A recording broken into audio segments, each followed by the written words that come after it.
Hello, this is Dan Alford with ARC Specialties. We're out in the shop. I've got an interesting project here with a lot of lessons to be learned from. Thought I'd share them with you today.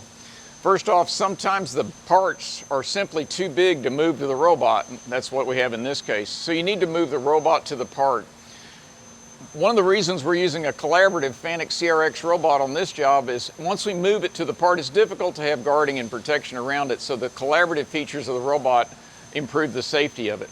Second, it's lightweight, and so you can see here we're actually using MagSwitch magnetic mounts using permanent magnets to hold the robot. We're actually working upside down.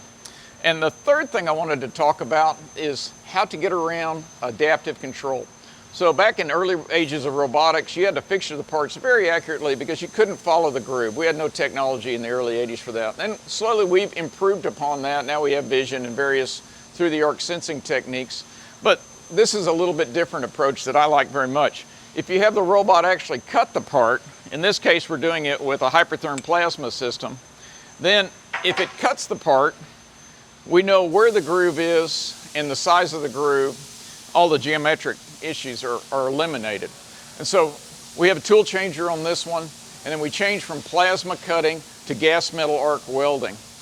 And that way we can eliminate the need for any kind of an expensive vision system or through-the-arc tracking. Just an interesting solution to a challenging problem. If you have something similar to this or any other welding problem, give us a call. ARC Specialties thrives on problems. Send us yours.